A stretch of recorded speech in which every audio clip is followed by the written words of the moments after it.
مجمع کو پرسکون بنانے کے لیے ایک بار میں پھر نعرہ لگا دیتا ہوں، نعرہ تکبیر.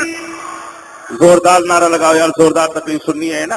نعرہ تکبیر، نعرہ رسالت، علماء اہل سنت، مسلک اعلی حضرت، نعرہ تکبیر، نعرہ رسالت.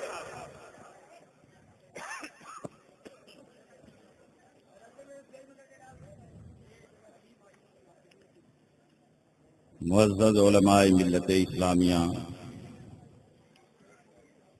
نوجوان ساتھیوں،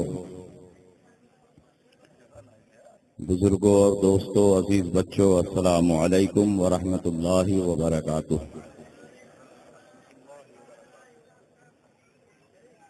الحمد للہ رب العالمین والعاقبۃ للمتقین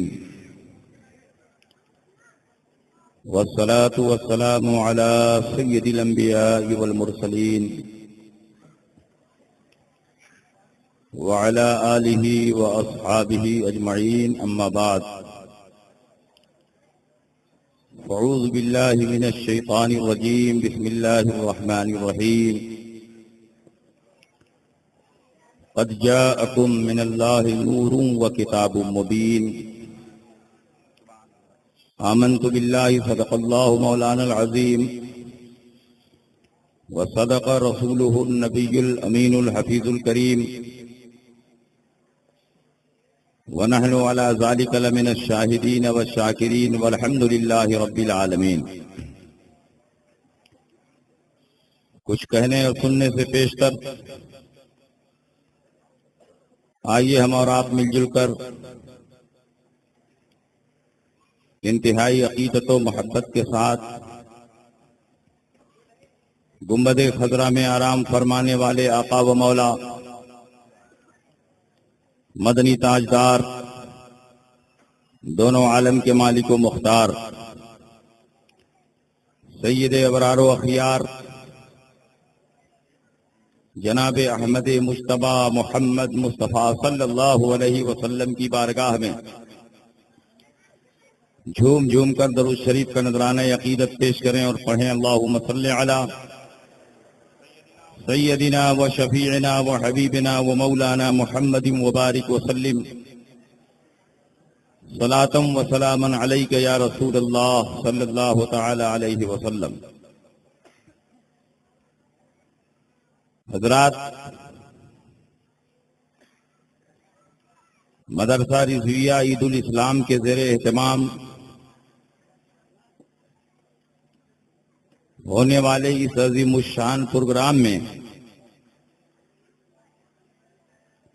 شریک ہو کر مجھے بے انتہا خوشی محسوس ہو رہی ہے.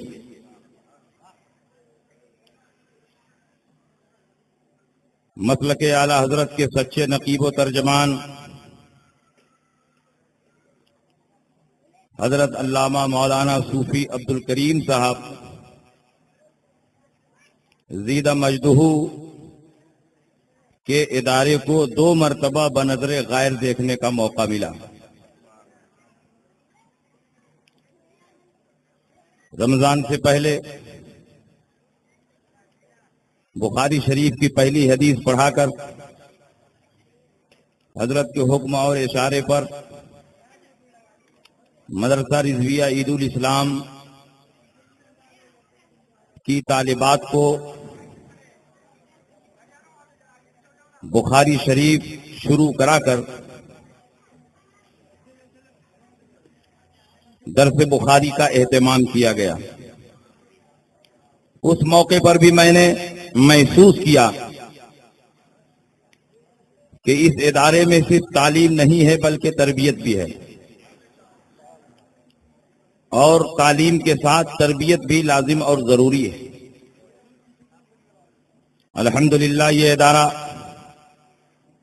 شاہراہ ترقی پر گامزن ہے.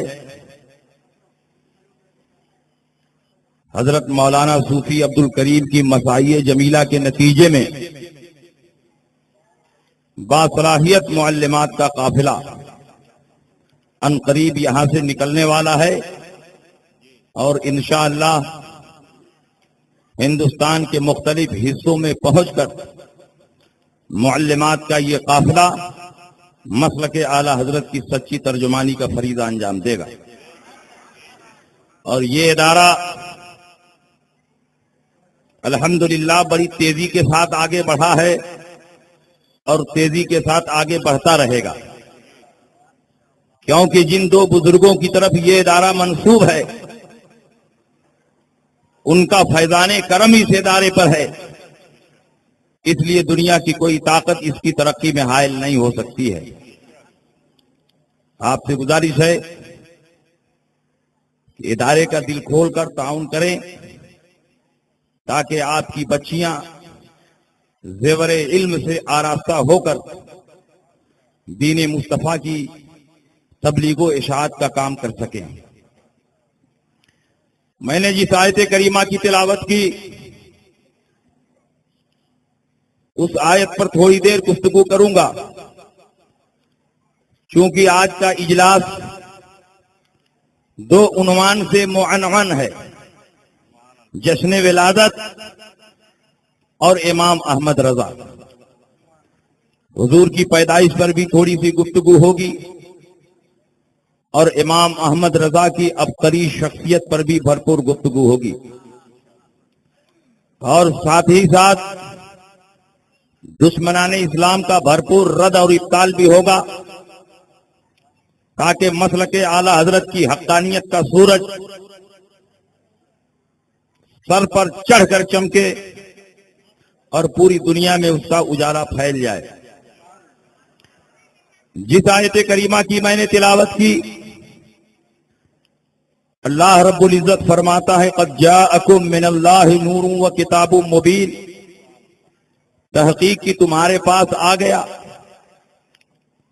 اللہ کی جانب سے نور اور روشن کتاب. اس آیت کریمہ میں نور سے مراد حضور علیہ السلام ہے اور کتاب سے مراد قرآن عظیم ہے. اللہ نے پیارے مصطفیٰ کو نور فرمایا اور اسی قرآن میں اللہ رب العزت نے پیارے مصطفیٰ کو بشر بھی فرمایا. قل انما انا بشر مثلکم. اس لیے جو سرکار کی بشریت کا مطلقاً انکار کرے وہ بھی کافر ہے، اور جو سرکار کی نورانیت کا انکار کرے وہ بھی کافر ہے. اسی لیے ہم اہل سنت والجماعت سرکار کو بشر مانتے ہیں مگر اپنی طرح نہیں. سرکار کو نوری بشر مانتے ہیں، خیر البشر مانتے ہیں. سرکار اپنی ذات میں بشر ہیں اور اپنی صفت میں نور ہیں، اور سرکار کی حقیقت کیا ہے وہ اللہ جانتا ہے. دنیا کی کوئی طاقت نبی اکرم صلی اللہ علیہ وسلم کی حقیقت کو سمجھ نہیں سکتی. اللہ نے نور فرمایا، ہم نے نور مان لیا. اللہ کے نبی نے خود فرمایا کہ میں نور ہوں، اور اللہ نے اپنے نور سے میرے نور کو تمام چیزوں کی تخلیق سے پہلے پیدا فرمایا. اور یہ حدیث جس میں سرکار کے نور ہونے کا ذکر ہے اس قدر مضبوط اور مستحکم ہے کہ دنیا کا کوئی غیر مقلد اس حدیث کو ضعیف نہیں کہہ سکتا. اس حدیث کو امام بخاری اور امام مسلم نے نہیں بلکہ امام بخاری اور امام مسلم کے استاد امام عبد الرزاق نے مصنف عبد الرزاق میں ذکر فرمایا. وہ حدیث حدیث نور کے نام سے مشہور ہے. کتنی بڑی ان کی بددیانتی ہے کہ مصنف عبد الرزاق کے صفحہ 9 پر صدیوں سے یہ حدیث موجود رہی اور چھپتی رہی، لیکن حرمین طیبین پر نجدیوں کا تسلط ہوا اور انہوں نے حدیث کی کتابوں کو چھاپنا شروع کیا. تو چن چن کر ان حدیثوں کو کتاب سے نکال دیا جو ان کے مسلک کے خلاف تھی. یعنی حدیث کے مطابق ان کا مسلک نہیں ہے. یہ چاہتے ہیں رسول پاک کی شریعت ان کے مزاج اور ان کی طبیعت کے مطابق رہے. چاہیے تو یہ تھا کہ حدیث رسول کے مطابق اپنی طبیعت بناتے، مگر انہوں نے مصنف سے اس حدیث کو نکال دیا. کتاب مصنف عبد الرزاق، امام عبد الرزاق کی لکھی ہوئی ہے. اور تمہیں کیا حق پہنچتا ہے کہ مصنف کی کتاب سے کسی حدیث کو حذف کرو، غائب کرو؟ اگر اس حدیث کی سند پر کلام تھا تو اسی کے حاشیے میں اس کی سند پر تمہیں گفتگو اور بحث کرنی چاہیے تھی. علماء محدثین تمہارا دنداں شکن جواب دیتے، لیکن یہ تمہاری کھلی ہوئی بددیانتی ہے کہ تم نے سعودی عربیہ سے جب اس کتاب کو چھاپا تو صفحہ 9 سے حدیث نور کو اڑا دیا. 100 سال سے زیادہ عرصہ بیت گیا اور مصنف عبد الرزاق میں یہ حدیث موجود نہیں تھی. لیکن ہر زمانے میں پروردگار عالم ایسے گروہ کو پیدا فرماتا رہتا ہے جو حق پر قائم رہے اور حق کو قائم رکھے. لا تزال طائفة من امتی قائمین علی الحق لا يضرهم من خالفهم حتى یاتی امر اللہ.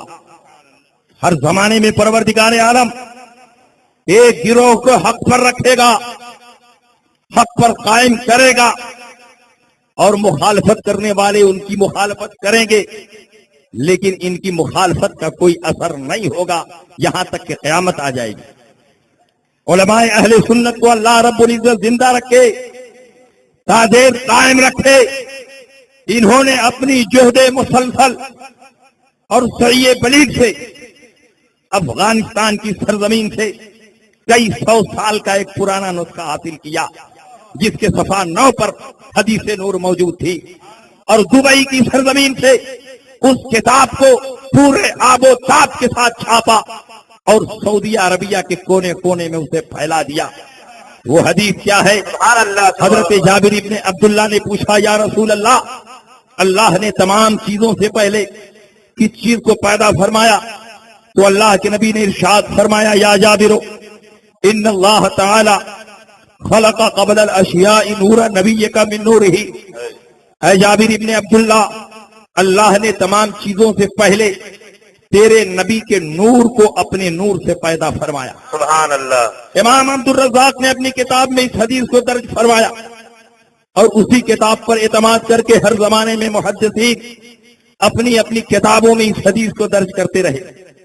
اور اگر کوئی حدیث ضعیف بھی ہو تو نخبہ جو اصول حدیث کی مشہور کتاب ہے اس میں لکھا ہے کہ اگر ہر زمانے میں علماء اور محدثین اس حدیث کو قبول کریں تو وہ حدیث ضعیف نہیں رہ جاتی ہے، بلکہ حدیث ضعیف کے درجے سے نکل کر حسن کے درجے میں پہنچ جاتی ہے. سبحان اللہ. اور اس حدیث کو ہر زمانے میں علماء نے قبول کیا، اپنی اپنی کتابوں میں درج کیا. لہذا تلقی العلماء بالقبول سے بقول تمہارے اگر حدیث ضعیف بھی تھی تو اب حسن کے درجے میں پہنچ چکی ہے. امام بیہقی نے دلائل النبوہ میں اس حدیث کو لکھا. علامہ ابن حجر مکی نے افضل القرآن میں اس حدیث کو بیان فرمایا. شیخ عبدالحق محدث دہلوی نے مدارج النبوہ میں لکھا. علامہ عبد الرحمن جامی نے شواہد النبوہ میں بیان فرمایا. علامہ یوسف نبہانی نے جواہر البحار میں اس حدیث کی تقریر فرمائی. امام احمد قسطلانی نے مواہب لدنیا میں اس حدیث کو بیان فرمایا. شاہ ولی اللہ محدث دہلوی جو بانی غیر مقلدیت اسماعیل دہلوی کے دادا ہیں، وہ معارج النبوہ میں اس حدیث کو نقل فرماتے ہیں. سبحان اللہ. اور دور جدید کے دور اخیر کے سب سے بڑے محدث اور سب سے بڑے فقیہ امام احمد رضا فاضل بریلوی نے فتاوی رضویہ میں اس حدیث کو نقل فرمایا.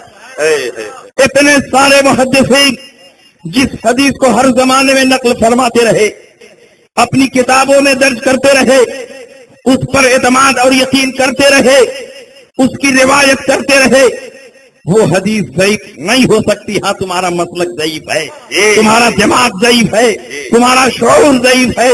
مسلک اعلی حضرت کل بھی مضبوط تھا اور آج بھی مضبوط ہے, اور صبح قیامت تک مسلک اعلی حضرت مضبوط رہے گا. نعرہ تکبیر, نعرہ رسالت, فیضان اعلی حضرت, مسلک اعلی حضرت, نعرہ تکبیر, نعرہ رسالت. سبحان اللہ, سبحان اللہ. قرآن اور حدیث دونوں سے ثابت ہوا کہ میرے سرکار نور ہے. اللہ نے جب تک چاہا اس نور کو قرب خاص میں رکھا, اور جب اللہ کو منظور ہوا کہ اس نور کو انسانی پیکر میں ڈھال کر دنیا کے سامنے پیش کیا جائے, تو اللہ رب العزت نے حضرت آدم علیہ السلام کا پتلا تیار کروایا, اس میں روح پھونکی گئی. حضرت آدم انسان اول کی حیثیت سے اس خاکدان گیتی پر جلوہ افروز ہوئے, اور آپ کی پیشانی میں نور مصطفیٰ کو رکھ دیا گیا. اب حضرت آدم کی پیشانی آفتاب و مہتاب کی طرح جگمگا رہی ہے. جس گلی سے گزر جاتے نور مصطفیٰ کی چمک سے پوری گلی چمکنے لگتی. فرشتے ہیں کہ اس نور کا احترام کر رہے ہیں. حضرت آدم کے سامنے سب دستہ بادب کھڑے ہو کر اس نور کی زیارت کر رہے ہیں. اللہ کو منظور ہوا کہ اب اس نور کو آگے بڑھایا جائے. حضرت آدم کی پیشانی سے نور چلا, حضرت حوا کے رحم مبارک میں آیا, حضرت حوا کے رحم مبارک سے چلا, اور حضرت نوح کی پیشانی میں جلوہ گر ہوا. حضرت نوح کی پیشانی سے چلا, نسل بعد نسل, قرن بعد قرن, پاک صلبوں سے پاک رحموں میں منتقل ہوتا ہوا یہ نور حضرت عبداللہ کی پیشانی میں جلوہ گر ہوا. اب عبداللہ کی پیشانی ہے آفتاب و مہتاب سے باتیں کر رہی ہے. عبداللہ کی پیشانی ہے جس کی چمک دمک سے لوگوں کی نگاہیں خیرہ ہو جا رہی ہے. جس گلی سے گزرتے عرب کی دوشیدائیں آپ پر فریبتا اور شیبتا ہوتی, اور ہر ایک کی خواہش ہوتی کہ عبداللہ سے ہمارا نکاح ہو جائے. جب عبداللہ کی پیشانی میں نور مصطفیٰ جلوہ گر ہوا, اس کی شہرت پوری دنیا میں پھیلنے لگی. یہودیوں کو اس کی خبر ہوئی کہ عبداللہ کی پیشانی میں نور مصطفیٰ جلوہ گر ہو چکا ہے, ان قریب محمد عربی پیدا ہونے والے ہیں. یہودیوں کو فکر ستانے لگی, اگر محمد پیدا ہو گئے یہودیت کا خاتمہ ہو جائے گا, عیسائیت کا خاتمہ ہو جائے گا, کیونکہ اسلام کے آنے کے بعد سارے مذاہب منسوخ ہو جائیں گے, سارے ادیان باطل ہو جائیں گے. پوری دنیا میں صرف ایک مذہب ہوگا, وہ مذہب اسلام ہوگا. پوری دنیا میں ایک کتاب ہوگی اور وہ قرآن ہے. پوری دنیا میں ایک ہی کلمہ پڑھا جائے گا, وہ کلمہ طیبہ ہے. اس لیے یہودیوں نے سوچا کہ عبداللہ کو ختم کر دیا جائے تاکہ ان کی نسل سے محمد پیدا نہ ہو سکے اور قیامت تک یہودیت باقی رہے. 70 یہودی زہر میں بجھائی ہوئی تلوار لے کر حضرت عبداللہ کو قتل کرنے کے ارادے سے چلتے ہیں. راتوں کو چلتے ہیں, دن میں چھپ جاتے ہیں, مہینوں کی مسافت ہفتوں میں طے کرتے ہوئے جب مکہ مکرمہ پہنچے تو مکہ مکرمہ کے جنگلات میں چھپ جاتے ہیں. حضرت عبداللہ کی آمد کا انتظار کرنے لگتے ہیں. ایک دن حضرت عبداللہ شکار کے ارادے سے آتے ہیں, جنگل میں داخل ہوتے ہیں. موقع کی طاق میں یہ یہودی بیٹھے ہوئے تھے. چاروں طرف سے یہودیوں نے حضرت عبداللہ کو گھیر لیا. قریب تھا کہ حضرت عبداللہ پر حملہ ہوتا, آپ کا لاشا خاک و خون میں تڑپ جاتا. اچانک آپ کے خاندان کے بزرگ حضرت وہب بن عبد مناف جنگل میں داخل ہوئے. انہوں نے دیکھا میرے خاندان کا ایک نوجوان دشمنوں کے نرگے میں گھرا ہوا ہے. دشمنوں نے چاروں طرف سے اسے گھیر رکھا ہے. حضرت وہب بن عبد مناف کی خاندانی غیرت بیدار ہوئی. وہ بھاگ کر اپنے قبیلے میں آئے اور اپنے خاندان کے جوانوں کو اکٹھا کیا اور قریش کی ایک بھاری جمعیت لے کر جنگل میں پہنچے. لیکن جنگل میں پہنچنے کے بعد انہوں نے دیکھا کہ اللہ رب العزت نے آسمان سے فرشتوں کی فوج اتار دی ہے, اور ان فرشتوں نے ایک لمحے میں 70 یہودیوں کا خاتمہ کر دیا اور حضرت عبداللہ کی حفاظت فرمائی. سبحان اللہ, سبحان اللہ. میں تو کہتا ہوں کہ عبداللہ کی حفاظت نہیں ہو رہی ہے, نور مصطفیٰ کی حفاظت ہو رہی ہے اور اسی کے صدقے میں حضرت عبداللہ کی جان بچ رہی ہے۔ یہ وہی نور ہے جو آدم کی پیشانی میں چمکا تو اسی نور کے صدقے میں ان کی توبہ قبول ہوئی۔ یہ وہی نور ہے جب ابراہیم خلیل اللہ کی پیشانی میں چمکا تو نار نمرود سے نجات ملی۔ یہ وہی نور ہے جب حضرت نوح کی پیشانی میں چمکا تو آپ کی کشتی جودی پہاڑ پر ٹھکی۔ یہ وہی نور ہے جو حضرت اسماعیل ذبیح اللہ کی پیشانی میں چمکا تو آپ کی جگہ پر دمبا ذبح کیا گیا اور آپ کی جان بچ گئی۔ یہ معمولی نور نہیں ہے، یہ دعائے خلیل ہے، بشارت عیسیٰ ہے، اب عبداللہ کی پیشانی میں چمک رہا ہے۔ جب وہب ابن عبد مناف نے یہ کرامت دیکھی بھاگ کر اپنے گھر آئے، اپنی بیوی برہ سے کہا کہ عبداللہ کی جو کرامت میں نے دیکھی ہے اس سے عبداللہ کی عظمت اور وقات میرے دل میں بیٹھ گئی ہے، تم عبد المطلب کے پاس جاؤ اور اپنی بیٹی آمنہ کے لیے عبداللہ کا ہاتھ مانگو، کیونکہ آمنہ کے لیے عبداللہ سے بہتر لڑکا نہیں مل سکتا۔ حضرت برہ آتی ہیں، عبد المطلب سے گفتگو کرتی ہیں، رشتے کی بات کرتی ہیں، آمنہ کے لیے عبداللہ کا ہاتھ مانگتی ہیں۔ وہب ابن عبد مناف کی گزارش پر حضرت عبد المطلب نے اس رشتے کو منظور کر لیا اور ان دونوں کی شادی ہوئی۔ حضرت آمنہ نئی نویلی دلہن بن کر حضرت عبداللہ کے گھر میں تشریف لاتی ہیں اور ایک وفادار خاتون کی حیثیت سے زندگی بسر کرنے لگتی ہیں۔ عبداللہ کی پیشانی میں نور جگمگا رہا ہے، اس کی شعائیں ہر طرف پھیل رہی ہیں۔ جب اس نور کی شہرت ملک شام میں پہنچی تو ملک شام کے بادشاہ کی بیٹی جس کا نام فاطمہ تھا اس نور کی زیارت کے لیے مکہ مکرمہ چلتی ہے، اپنے ساتھ لونڈیوں اور غلاموں کا ایک قافلہ لیتی ہے، بیش بہا ساز و سامان ہیرے جواہرات لیتی ہے اور ایک مختصر سا قافلہ لے کر جب مکہ مکرمہ پہنچی کعبہ مقدسہ کے بغل میں خیمہ زن ہوئی۔ حضرت عبداللہ طواف کعبہ کے لیے تشریف لائے، شہزادی کو بتایا گیا کہ عبداللہ آ رہے ہیں۔ شہزادی اپنے خیمے سے باہر نکلی، حضرت عبداللہ کے سامنے کھڑی ہو گئی۔ جب اس نے عبداللہ کی پیشانی میں نور مصطفیٰ کو جگمگاتے ہوئے دیکھا اس کے دل کی دنیا بدلنے لگی۔ اس نے اپنے چہرے سے نقاب کو الٹ دیا اور کہا، اے عبداللہ میں تم سے نکاح کرنا چاہتی ہوں۔ حضرت عبداللہ نے جب اس کے حسن عالم تاب کو دیکھا تو آپ کے دل کی دنیا بھی بدلنے لگی، لیکن آپ کی شادی تو ہو چکی تھی۔ آپ نے فرمایا، میں اپنے باپ سے مشورہ کروں گا اور اگر دوسری شادی کی اجازت مل گئی تو میں تم سے نکاح کرنے کے لیے تیار ہوں۔ حضرت عبداللہ واپس آتے ہیں، اسی رات حضرت آمنہ کے ساتھ سوتے ہیں، خواہش مجامعت پیدا ہوتی ہے اور اسی رات وہ جزو نسل محمدی جو حضرت آدم سے ہوتا ہوا حضرت عبداللہ تک پہنچا تھا حضرت آمنہ کے رحم مبارک میں منتقل ہو گیا۔ یہ کون سی رات تھی؟ جمعہ مبارکہ کی رات تھی۔ شیخ عبدالحق محدث دہلوی اس رات کی فضیلت کی وجہوں میں سے ایک بڑی وجہ بیان کرتے ہوئے لکھتے ہیں، نطفہ طاہرہ کے اصل کو خیرات و مادہ جمیع برکات دری شب در فتن در بطن آمنہ منتقل شد۔ وہ نطفہ طیبہ اور طاہرہ جو تمام برکات کی اصل اور جڑ ہے اسی جمعہ کی رات میں حضرت آمنہ کے رحم مبارک میں منتقل۔ حضرت آمنہ حاملہ ہو گئی۔ حضرت عبداللہ صبح کو اپنے والد سے مشورہ کرتے ہیں، والد نے اجازت دے دی، شہزادی کے پاس آئے تاکہ نکاح کی خوشخبری سنائیں۔ جیسے ہی شہزادی نے آپ کے چہرے کو دیکھا اپنا چہرہ گھما لیا، ان سے اعراض کیا۔ عبداللہ نے کہا، میرے چہرے کی ایک جھلک دیکھنے کے لیے تم بے چین و بے قرار تھی، آج کیا بات ہے کہ تم اپنا چہرہ گھما رہی ہو؟ اس نے کہا، عبداللہ مجھے غلط نہ سمجھنا، تیری پیشانی میں جو نور جگمگا رہا تھا آج وہ نور غائب ہے۔ وہ جزو نسل محمدی جو حضرت آدم سے ہوتا ہوا تجھ تک پہنچا تھا وہ نور تیری پیشانی میں موجود نہیں ہے، اس لیے میں تم سے نکاح نہیں کر سکتی۔ میں محض خواہش نفس کی تکمیل کے لیے نکاح کرنا نہیں چاہتی تھی، میرا مقصد یہ تھا کہ تیری نسل سے جو نبی آخر الزماں پیدا ہونے والے ہیں وہ میرے بطن سے پیدا ہوں، نبی آخر الزماں کی ماں بننے کا شرف مجھے حاصل ہو۔ لیکن افسوس تر افسوس کہ اس فیض کو کسی اور عورت نے حاصل کر لیا ہے، اس نور کا اکتساب کسی اور عورت نے کر لیا ہے، اس لیے اب میرا تم سے نکاح نہیں ہو سکتا۔ جہاں جہاں یہ نور ہے اپنی رحمتیں اور برکتیں دکھا رہا ہے۔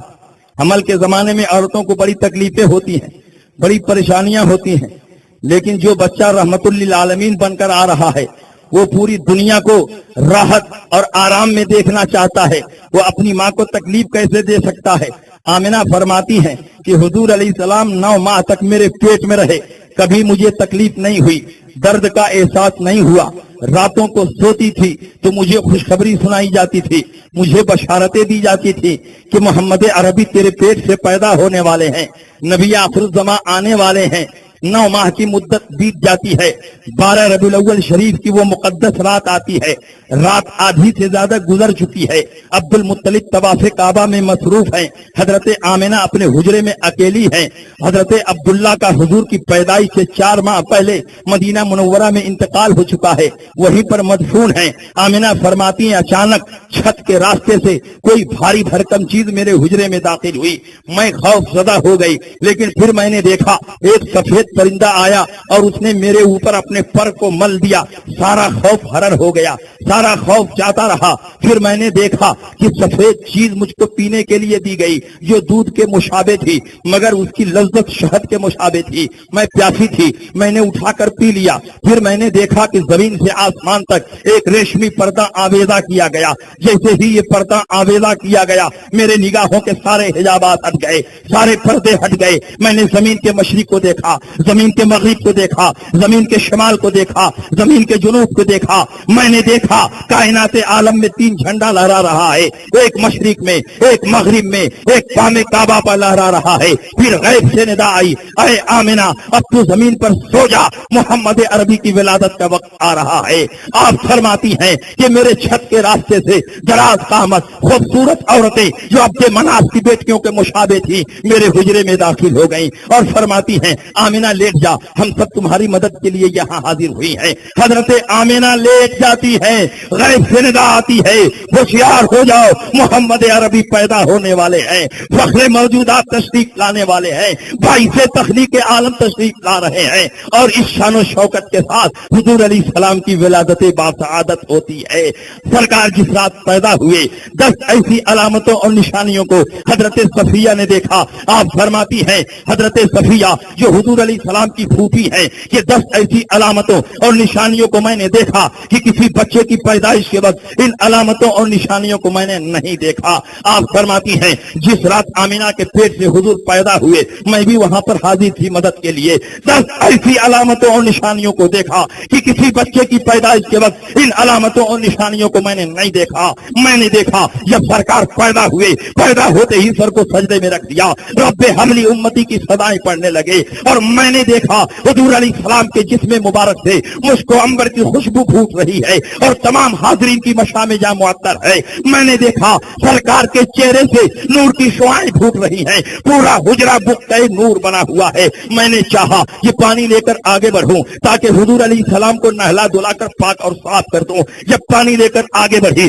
غیب سے ندا آئی، اے آمنہ، اے صفیہ، اس بچے کو ٹچ نہ کرنا، یہ بچہ خدا کی طرف سے طیب و طاہر پیدا کیا گیا ہے، پاک اور صاف پیدا کیا گیا ہے۔ صفیہ فرماتی ہے میں نے چاہا کہ ذرا چیک کروں کہ آمنہ کے یہاں جو بچہ پیدا ہوا ہے وہ لڑکی ہے کہ لڑکا ہے۔ جب یہ چیک کرنے کے لیے آگے بڑھی یہ دیکھ کر حیران رہ گئی کہ آمنہ کے یہاں جو بچہ پیدا ہوا ہے وہ خدا کی طرف سے ختنہ شدہ پیدا ہوا ہے اور ناپ پریدہ پیدا ہوا ہے۔ اور حضرت صفیہ فرماتی ہے میں نے چاہا سرکار کے جسم مبارک پر کپڑا لپیٹ دوں، جب کپڑا لپیٹنے لگی تو دونوں شانوں کے درمیان نظر پڑی، میں نے دیکھا مہر نبوت ہے جو آفتاب و مہتاب کی طرح جگمگا رہی ہے، اور اس کے نیچے لکھا ہوا ہے کلمہ طیبہ لا الہ الا اللہ محمد الرسول اللہ۔ میں آپ سے پوچھنا چاہتا ہوں دنیا میں بہت سے بچے پیدا ہوتے ہیں اور پیدا ہوتے رہیں گے، بڑے بڑے سلاطین پیدا ہوئے، بڑے بڑے حکمراں پیدا ہوئے، بڑے بڑے انبیاء اور مرسلین پیدا ہوئے، لیکن کسی بچے کی پیدائش کے وقت یہ علامتیں اور نشانیاں نہیں ظاہر کی گئی ہیں۔ لیکن نبی پیدا ہو رہے ہیں، پوری دنیا میں علامتیں ظاہر ہو رہی ہیں، پوری دنیا میں نشانیاں ظاہر ہو رہی ہے، اور صرف مکے میں نہیں دنیا کے کونے کونے میں علامتیں ظاہر ہوئی۔ دریائے ساوا جو ہزاروں سال سے بہ رہا تھا بالکل خشک ہو گیا، آتش کدہ فارس جو ہزاروں سال سے روشن تھا بجھ گیا، کسرا بادشاہ ایران کے محل میں شگاف پڑ گیا، اس کے 14 کنگورے گر گئے، بادشاہ بڑا حیران ہوا، اتنا عظیم الشان اور مستحکم محل میں نے بنایا لیکن اس میں شگاف پڑ گیا، اس کے 14 کنگورے گر گئے۔ اس نے اپنے ملک کے نجومیوں کو اکٹھا کیا،